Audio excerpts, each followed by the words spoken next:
여러분 안녕하십니까, 진성호입니다. 윤석열 대통령이 비상계엄을 선포한 뒤 국회에 계엄군 280명 정도가 투입됐습니다. 그런데 선거관리위원회는 모두 합쳐 297명의 계엄군이 왔다고 합니다. 자, 선거관리위원회에 왜 이렇게 많은 계엄군이 투입됐을까요? 자, 오늘 국회 행안위에서도 이 문제에 대한 집중 질의 답변이 있었습니다. 경찰청장 또 선관위 사무총장이 답했습니다. 그런데 정작 왜 계엄군이 투입되었을까? 여기에 대한 궁금증은 있었습니다. 방금 전 SBS가 단독 보도를 했습니다. 김용현 전 국방장관의 답변입니다. 선관위에 이렇게 많은 계엄군이 투입된 이유는 선관위의 부정선거와 관련해서 강제수사 이걸 해야 하나 이걸 판단하기 위해서였다고 합니다. 자, 지금 이 선거관리위원회의 부정선거 의혹은 끊임없이 제기되어 왔습니다. 그런데 문제는 정말 그런 일이 있었는지를 계엄군이 확보하려고 했다는 것으로 보입니다. 자, 지금 김영현 전 장관의 발언, 그만큼 선관위에 대한 국민적 불신, 이걸 확인하고 싶었는가 봅니다. 김영현 전 장관은 어떻게 발언했을까요? 지금 선관위와 관련한 이슈가 다시 부각되고 있습니다. 진성호의 융단 폭격 시작합니다. 선거관리위원회를 융단 폭격합니다. 자, 비상계엄이 내려졌을 때 다른 정부 부처나 위원회하고는 달리 국회 그리고 선관위에 가장 많은 계엄군이 들어왔습니다. 선관위에 배치된 계엄군은 모두 297명이었다고 합니다. 자, 오늘 국회 국방위에 출석한 계엄사령관 박안수 육군참모총장은 국회와 선관위에 계엄군을 배치한 이유를 자신도 모른다고 답해서 궁금증을 자아냈습니다. 이런 의혹 가운데 계엄군을 투입해 국회와 선관위를 군이 장악하려 한 이유는 뭘까요? SBS가 김용현 전 국방부 장관으로부터 답변을 들었습니다. 어떤 내용일까요? 자, 김용현 장관이 상당히 구체적으로 답을 했습니다. 자, SBS에 따르면 김용현 전 장관은 SBS와 메신저 인터뷰로 답변을 했습니다. 선관위에 계엄군이 왜 간 겁니까? 라고 묻자 김용현 전 국방장관은 선관위 부정선거 의혹 관련 수사 필요성 판단을 위해서라고 말했습니다. 자, 그러면서 계엄군으로 부정선거 의혹을 강제 수사하겠다는 의도다. 이런 설명이 SBS에서 붙여졌습니다. 사실 40총선 등 이 선관위와 관련한 부정선거 의혹은 그동안 꾸준히 제기되어 왔습니다. 특히 여론조사 심의위원회에서 지지율 조사 등을 수사했다. 이런 식으로 SBS는 보도했습니다. 자, 이제 진실은 밝혀질 겁니다. 그런데 정말 국민들이 궁금한 것은 사실입니다. 선거관리위원회에 문제는 없을까? 물론 선거관리위원회의 내부 비리는 이미 터져가지고 전직 사무총장들이 줄줄이 지금 수사를 받고 있습니다만 이 부분 선관위에 이렇게 많은 계엄군이 투입됐다는 것, 오늘 국회에서도 상당히 큰 논란이 됐습니다. 자, 오늘 이 선거관리위원회의 계엄군 투입과 관련해서 상당히 많은 그런 이 질문과 답변들이 있었습니다. 오늘 이 선거관리위원회 사무총장이 직접 답변을 했습니다. 김용빈 선관위 사무총장은 왜 진입한지 정확한 이유를 알 수는 없다. 계엄이 이루어진다 해도 업무를 이관할 사안이 없다고 했습니다. 김 사무총장은 계엄군이 반출한 자료 여부에 대해서는 없다고 했습니다. 방첩사령관이 선관위를 간다는 것을 이해 못하겠다. 명태균 씨가 차라리 특검을 받겠다고 이야기한 때라 관련이 있을 수 있다고 생각한다. 이런 야당 의원들이 지적도 있었지만 상당히 이 부분은 논란이 됐습니다. 자, 선관위에 따르면 계엄군은 3일 계엄 선포 직후 밤 10시 30분부터 약 3시간 20분 동안 300명에 가까운 군병력, 경찰병력이 선관위를 점거했다고 합니다. 자, 지금 경찰청장, 조지호 경찰청장도 이렇게 말했습니다. 여인형 방첩사령관으로부터 경찰과 합동수사본부를 꾸려야 할 수 있으니 수사단을 준비해달라는 요청과 선관위에 우리가 갈 예정이라는 연락을 받았다고 했습니다. 조 청장과 여사령관의 통화는 지난 3일 오후 10시 23분 윤 대통령이 비상계엄을 선포한 뒤에 이루어졌습니다. 여사령관은 윤 대통령의 충암고 9년 후배로 민주당이 내란죄 등 혐의로 고발한 8명에도 포함됐습니다. 자, 아무튼 지금 이 조 청장은 통화 후 우발 사태 대비가 필요하다고 봐서 경기남부청장에게 전화해서 지시했다고 말했습니다. 자, 아무튼 오늘 지금 이 선관위에 계엄군이 투입된 사실, 지금 상당히 오늘 이 논란이 됐습니다만, 선관위가 그만큼 계엄군의 대상이 될 만큼 부정선거 의혹이 컸던 것도 사실입니다. 자, 오늘 야당 의원들 이상민 행안부 장관 사이에서 설전도 갔습니다. 이 장관은 대통령은 내란죄를 저지른 수괴인가라는 최현일 민주당 의원의 질의에 그렇지 않다. 대통령은 헌법에 규정된 권한을 행사한 것이고 국회는 국회로서 역할을 행사한 것이라고 답했습니다. 자, 아무튼 오늘 이 선관위에 배치된 계엄군, 이 부분은 상당히 뜨거운 감자가 될 것으로 보입니다.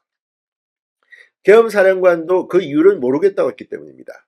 자, 그만큼 선관위 이번 이 계엄군의 투입으로 지금 밤새 당직자 5명의 휴대폰이 압수당했다고 합니다.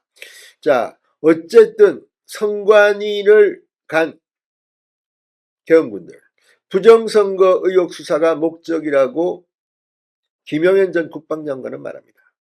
과연 이 과정에서 어떤 물증을 확보했을까요? 아무튼 이 부분은 앞으로도 선관위에 대해서 상당히 많은 일들이 벌어질 가능성이 높습니다. 자, 선관위의 계엄군 투입, 이게 또 다른 쟁점으로 떠오르기 시작했습니다. 그렇지만 지금 이런 걸 가지고 지금 민주당은 아니면 말고식으로 계엄군과 관련된 이야기들을 퍼뜨리고 있습니다. 이 중 사실과 다른 것은 빨리 군과 정부가 바로잡아야 할 것 같습니다. 무엇보다도 이 부분은 앞으로 지금 검찰이 내란죄 수사에 착수했기 때문에 사실관계 규명은 빨리 해야 될 것 같습니다. 그리고 차제 선관위에 대해서도 정말 부정선거 의혹은 없는지 한번 자체 감사라도 해야 될지 모르겠습니다. 진성호의 융단폭격이었습니다. 여러분 감사합니다.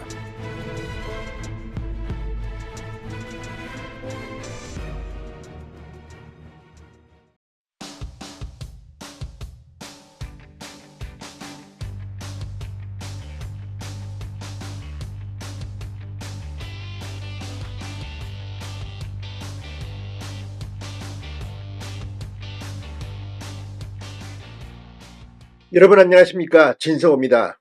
문재인 전 대통령의 장녀 문다희 씨, 지금 불법 숙박업 의혹이 여기저기서 터지고 있습니다. 오늘 제주도에 대한 국정감사, 오늘 국회 행안위 국정감사에서 제주도 자치경찰단은 문재인 전 대통령의 딸 다혜 씨의 제주도 주택이 불법 숙박업 의혹이 있어 지금 수사를 하고 있다고 진행사항을 공개했습니다. 자, 제주도에 이어서 이번에는 영등포입니다. 서울 영등포구청은 문다혜 씨가 소유한 영등포의 오피스텔 역시 불법 숙박업 의혹 제보가 들어와 경찰에 수사를 의뢰했다고 밝혔습니다.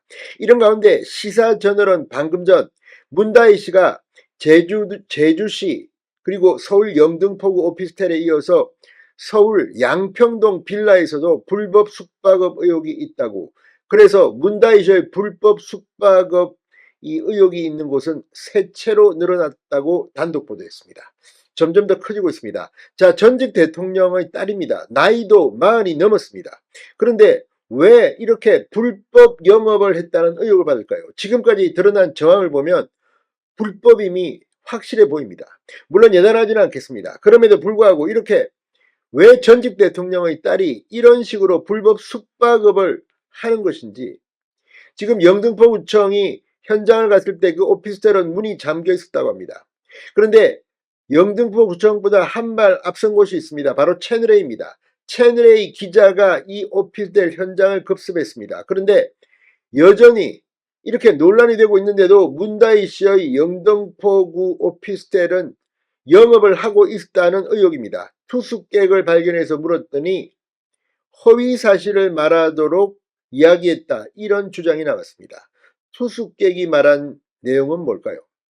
그렇다면 문다희 씨는 자신이 하는 이 숙박업이 불법 위법이라는 사실을 알았던 것으로 추측됩니다. 점점 더 일이 커지고 있습니다.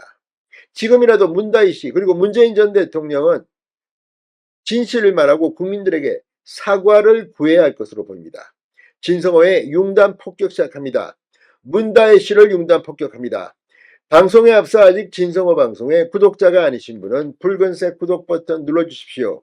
더 좋은 방송으로 보답하겠습니다. 자, 문재인 전 대통령의 딸 장녀 문다희 씨가 제주에 이어 영등포구에서도 불법 숙박업을 했다는 의혹이 제기된 가운데 관할구청인 영등포구청이 경찰에 수사를 의뢰했습니다. 연합뉴스에 따르면 영등포구청은 오늘 영등포경찰서에 문다희 씨가 소유한 오피스텔이 불법 숙박업소로 운영되고 있는지 수사해달라는 내용의 공문을 보냈습니다.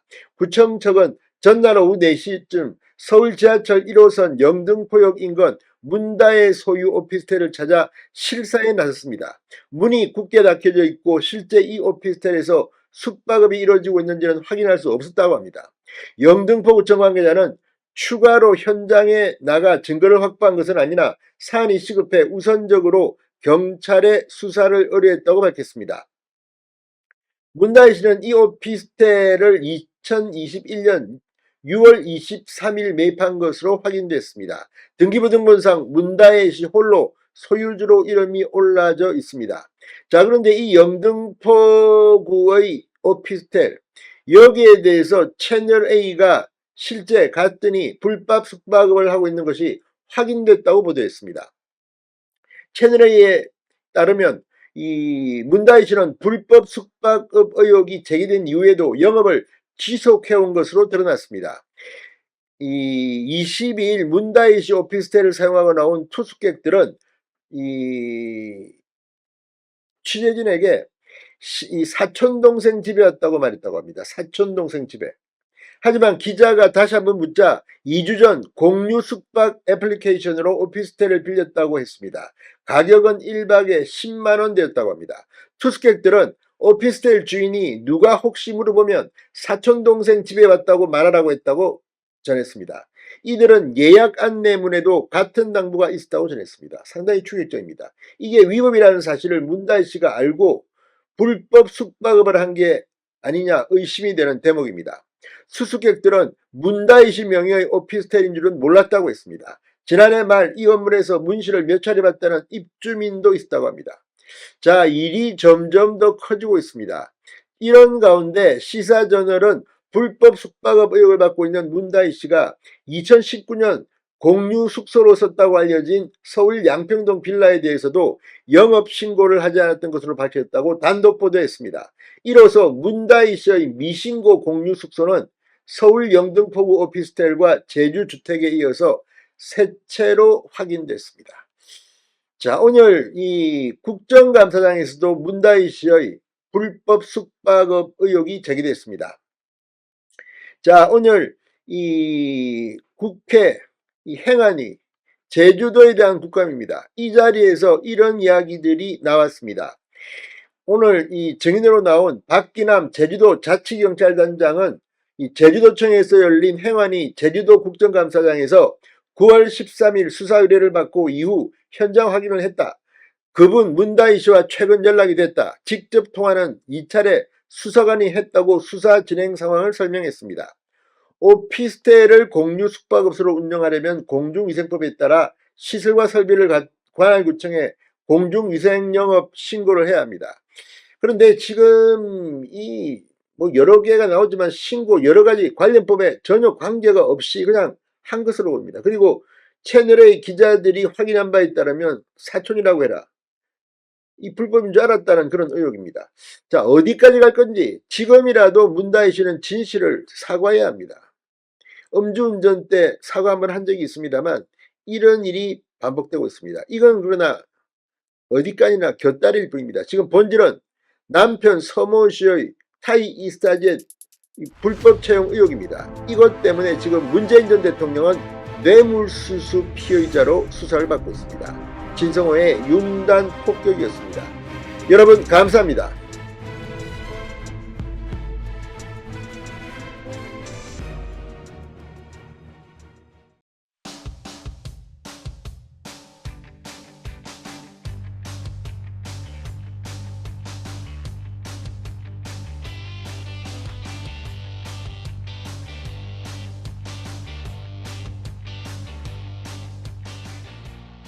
여러분 안녕하십니까, 진성호입니다. 윤석열 대통령이 어젯밤 비상계엄을 선포했습니다. 그리고 국회에서 비상계엄 해제 요구 결의안이 190명이 투표해서 190명 만장일치 찬성으로 가결됨에 따라서 결국 윤 대통령은 6시간 만에 계엄 해제를 선포했습니다. 자, 그런데 어젯밤 이 국회에서 열린 이 본회의에서 계엄 해제 투표를 했는데 이 190명은 누굴까요? 지금 국민의힘에서는 90명이 투표하지 않았습니다. 18명이 투표에 참여해서 찬성표를 던졌는데 이들이 누구인지에 관심이 집중되고 있습니다. 반면 민주당은 정반대입니다. 어제 이 비상계엄 해제 투표에 참여하지 않은 불참한 의원들은 누구일까? 이 명단이 또 궁금증을 낳고 있습니다. 자, 결과적으로 말해서 국민의힘에서는 추경호 원내대표가 당사에서 대기하라 이런 연락을 하는 바람에 많은 의원들이 투표하지 않았습니다. 또 이 민주당의 일부 의원은 국회에 들어가지 못해서 투표 못한 것으로도 나타났고 지방에 머물렀던 사람도 있었습니다. 그런데 정작 이 비상계엄을 줄기차게 음모론을 제기해왔던 민주당의 김민석 최고위원은 정작 투표를 하지 못한 것으로 드러났습니다. 추미애 의원 역시 마찬가지입니다. 양문석 의원 이름도 들어있습니다. 아무튼 의원들마다 사정이 있을 겁니다. 뭐 안철수 의원 같은 경우는 담을 넘어서 들어갔지만 투표를 못했다 이렇게 해명을 하게 됐습니다. 자, 관심을 모으고 있는 국민의힘 18명 비상계엄 해제 요구 결의안에 찬성한 의원들은 누구일까요? 물론 의원들은 입법기관으로서 자신의 양심에 따라서 행동할 수가 있습니다. 그러나 걱정되는 것은 이러한 것들이 결국은 이재명 민주당 대표를 살리는 게 아니냐는 이런 걱정 때문입니다. 자, 어쨌거나 어제 윤석열 대통령의 비상계엄 선포는 준비가 덜 됐고 상당히 보수층 지지자들에게도 실망감을 준 것이 사실입니다. 그런데 따라서 국민의힘 소속으로 찬성표를 던진 의원들에 대한 비판도 일부 나오고 있긴 합니다. 또 민주당, 진보당, 야권에서도 불참한 의원들에 대한 비판이 일부 일고 있습니다. 누구일까요? 아무튼 지금 어제 투표 명단이 지금 인터넷 커뮤니티, 인터넷 기사 게시판을 달구고 있습니다. 진성호의 직설 시작합니다. 자, 윤 대통령이 비상계엄 선포 6시간 만인 오늘 오전 국회 본회의에서 처리된 비상계엄 해제 요구 결의안에 따라서 계엄은 사실상 6시간짜리로 끝났습니다. 그런데 국회의원 재적의원은 300명입니다. 이 중 190명이 참석했습니다. 우원식 국회의장, 민주당, 다들 빨리 의원들은 국회로 집합하라 모여라 이런 메시지를 계속해서 냈습니다. 우원식 국회의장은 일찌감치 앉아서 기다렸습니다. 그런데 민주당에서조차도 못 온 사람들이 많았습니다. 자, 여야 구분 없이 재석 의원 만장일치로 결의안은 가결됐지만 전체 국회의원 가운데 표결 불참자가 110명입니다. 근데 문제는 국민의힘은 오히려 참석자들의 명단이 이재명을 살리는데 도와준 게 혹시 아니냐 이런 비판도 나오고 있습니다. 또 반대로 민주당은 계엄 외치던 김민석 의원을 비롯해서 추미애, 양문석, 친명 성향이 강한 의원 중에서 불참자가 꽤 있었습니다. 어떻게 된 일일까요? 자, 본회의 표결이 진행되는 동안 국회 본청 원내대표실에 머물렀던 추경호 국민의힘 원내대표는 불참 이유를 묻는 기자들의 질문에 계속 당사에 있는 의원들과 소통하고 원내대표로서 의원들의 입장을 전해야 해서 본회의장에 들어가지 않았다. 일단 제 판단으로 불참했다고 말했습니다. 추 원내대표는 상당수 여당 의원이 표결에 불참한 이유에 대해 국회로 들어오려다 진입이 되지 않아 당사에 많은 사람이 있었다고 설명했습니다. 안철수 의원은 계엄 해제 표결 이후 국회에서 기자들과 만나 당사에 가니까 아무런 연락도 안 되고 정보를 주는 사람도 없고 한없이 기다리고만 있었다. 내가 있을 곳이 여기가 아니다 싶었다. 경찰들이 국회를 다 이렇게 막아놨더라. 경찰들이 없는 쪽으로 담 넘어서 들어왔는데 아쉽게 표결은 끝났더라고 말했습니다. 진보당 윤정호 의원 측은 지방행사에 참석하느라 못 갔을 뿐 일부러 불참한 것은 아니다라고 말했습니다. 자, 그런데 불참자는 민주당이 주목을 받고 있습니다. 더불어민주당의 표결 불참자는 17명입니다.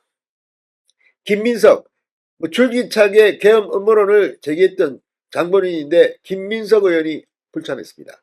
김정호, 박범계, 박수현, 박용갑, 안규백, 양문석, 이광희, 이계호, 이기현, 이병진, 이춘석, 장종태, 전재수, 정동영, 추미애, 황정아 이렇게 17명의 민주당 의원이 표결에 불참했습니다. 개혁신당의 이준석 의원도 불참했고 진보당의 윤정호 의원도 불참했습니다. 자, 반면 이 국민의힘에서는 불참자들이 90명입니다. 반면 이 투표에 찬성표를 던진 18명이 주목을 받습니다. 누구일까요? 곽규택, 김상욱, 김서원, 김용태, 김재섭, 김형동, 박수민, 박정하, 박정훈, 서범수, 신성범, 우재준, 장동혁, 정성국, 정연욱, 주진우, 조경태, 한지화 의원 등 18명입니다. 자, 이 18명의 이 면면을 보면 친한계 의원이 다수입니다. 자, 아무튼 지금 뭐 본회의장에 입장하지 못해서 이 중앙당사에 대기한 사람도 있고 또 이 여러 가지 혼선이 빚어졌었고 이 본회의장 기립을 시도했지만 계엄군에 밀려 들어가지 못한 사람도 있다는 이야기입니다. 자, 아무튼 지금 이 한동훈 대표는 국회 본회의장으로 왔으면 좋겠다는 문자를 계속해서 보낸 것으로 알고 있는데 추 원내대표는 당사로 모이라는 그런 메시지를 줬습니다. 결론적으로 이 표결 90명은 불참했습니다. 자, 어쨌든 이 명단을 보고 많은 생각을 하게 됩니다. 워낙 이번 윤 대통령의 계엄 선포와 이 해제 선언포가 6시간 참 준비도 덜 됐고 아쉬운 점이 있습니다만 메시지는 그래도 있어 보입니다. 자, 어쨌든 이 명단은 두고두고 논란이 될 것으로 보입니다. 진성호의 직설이었습니다. 여러분 감사합니다.